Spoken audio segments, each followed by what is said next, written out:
היי, אני לירז, אימא למיקה, בת 5 חודשים. מיקה הייתה רגילה לנדנודים אינטנסיביים, שעזרו לה לישון 5-10 דקות במהלך היום.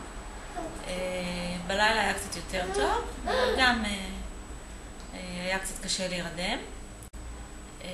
הגענו לייעוץ שינה כי פשוט כאב לי כל הגוף מהנדנודים, מיקה לא ישנה טוב, החלטתי בסוף לבקש עזרה מעדי, פיית החלומות.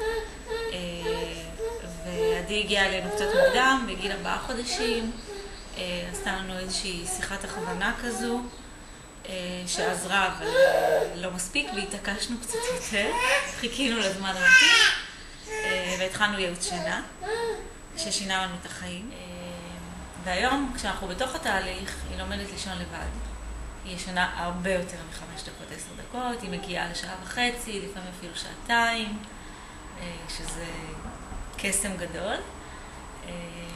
בלילה היא לאט לאט מצליחה להירדם לבד, מושכת שעות יותר ארוכות של שינה.